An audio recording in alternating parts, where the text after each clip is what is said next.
मुझे आप लोगों से मिलना था, पारादीप के लोगों से मिलना था, उनके दर्द जानना था। हमारे नेता माननीय श्री राहुल गांधी जी हमसे यही कहते हैं कि राजनीति ऐसी कमरों में बैठ के नहीं होती, राजनीति के लिए आपको ज़मीन पे जाना पड़ता है। तो यहाँ इसलिए आए थे कि राहुल जी का जो विज़न है, जो उन्होंने सोचा है, चाहे वो युवाओं के लिए हो, मैंने युवा न्याय की बात करी, नारी न्याय की बात करी, हमने श्रमिक न्याय की बात करी, हमने किसान न्याय की बात करी।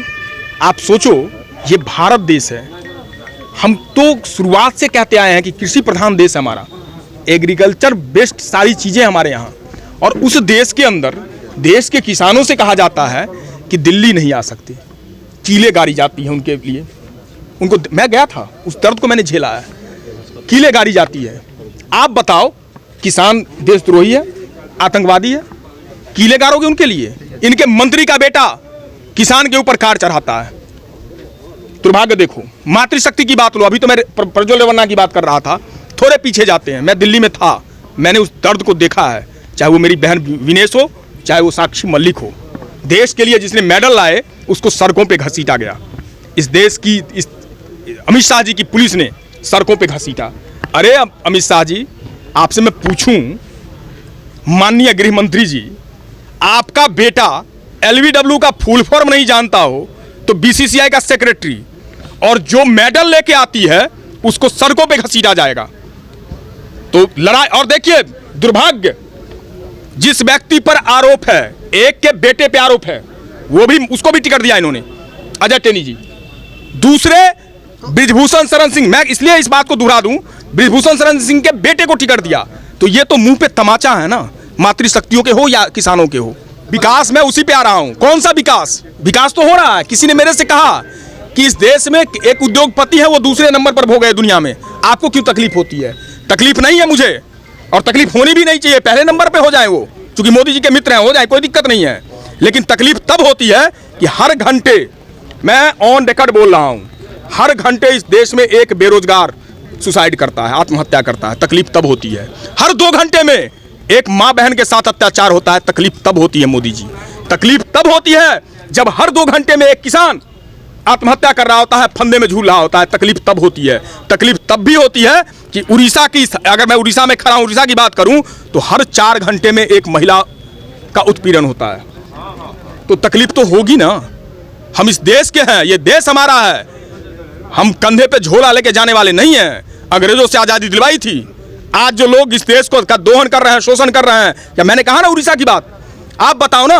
मैं तो दावे के साथ कहता हूं, उड़ीसा के संसाधनों का 30% अगर उड़ीसा के युवाओं के लिए, उड़ीसा के भविष्य के लिए खर्च किया जाए तो हर घर में नौकरी होगी, हर कोई संपन्न होगा। लेकिन आपको तो पता है आपकी उड़ीसा की हालत नहीं। हमारा मैनिफेस्टो बड़ा क्लियर है। मैं बार बार बोलता हूं, इसको मैनिफेस्टो मत बोलो आप। ये न्याय पत्र है, ये जस्टिस की बात करता है। किसके लिए? जो शोषित, वंचित, दबे, पिछड़े, अंतिम पायदान पर खड़े लोग हैं, उनका हाथ पकड़ के उनको आगे उठाने की बात करता है। मातृशक्ति के लिए हमने 1 लाख रुपए का रखा है प्रत्येक वर्ष। जो हमारी गरीब माँ बहनें हैं, उनको प्रत्येक वर्ष हम सरकार में आने के बाद 1 लाख रुपए देंगे। इससे वो सशक्त होंगी। ये महिला सशक्तिकरण है हमारा महिला सशक्तिकरण मोदी जी की तरह नहीं है कि प्रज्वल रेवन्ना के लिए वोट मांगे, जिसने इतना बड़ा अत्याचार किया। महंगाई के बारे में, महंगाई के बारे में तो कुछ बोलो ही नहीं। इस देश में महंगाई और मणिपुर मोदी जी के जुबान पे नहीं आ सकती। मैं दावे से कहता हूं। आप बताओ, 2014 में हम 400 रुपए का सिलेंडर दे रहे थे, तो एक नेता थी, अभी हैं, लाइव हैं, सिलेंडर लेके डांस कर रही थी। आज 1100 का, 1000 का सिलेंडर हो गया। चलिए ना, करते हैं।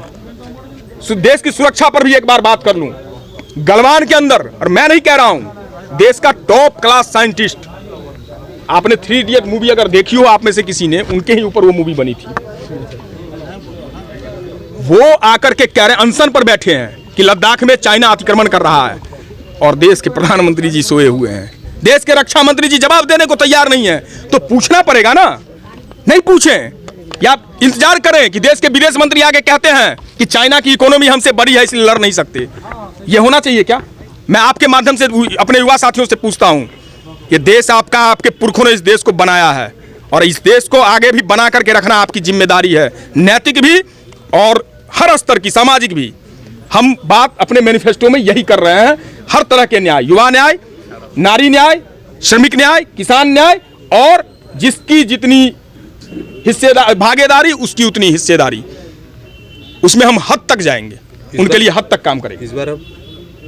इस बार तो पक्का है, 2 चरणों के मतदान के बाद मोदी जी का आप देख नहीं रहे, मोदी जी की बौखलाहट नहीं समझ में आ रही है। मंगलसूत्र की बात कर रहे हैं, अरे क्या प्रधानमंत्री हो आप देश के, कैसी बात आप कर रहे हो? 70 वर्षों में किसी का मंगलसूत्र छीना था क्या? आप ही कहते हो 70 वर्ष हमारी सरकार थी, चलो 70 नहीं थी 60 थी, मैं आपको करेक्ट कर दूं, कोई बताए कि मंगलसूत्र छीना गया था? तो ये सब चीजें, ये लटकाने भटकाने अटकाने में माहिर लोग हैं, जुमलेबाजी इनका काम है, इनके जुमलेबाजी में अब ये देश नहीं आने वाला। अरे इन्होंने तो इतना बड़ा पाप किया है ना, अगर बोलूं, अगर देश की सुरक्षा की बात, पुलवामा के शहीदों के नाम पर वोट मांगा 2019 में, ये अक्षम्य पाप जो इन्होंने किया है, इस बार देश की जनता इनको देखेगी भी और समझाने का काम करेगी। मोदी जी इस बार जा रहे हैं, कांग्रेस आ रही है और हाथ ही हालात बदलेगी। बहुत बहुत धन्यवाद। जय हिंद।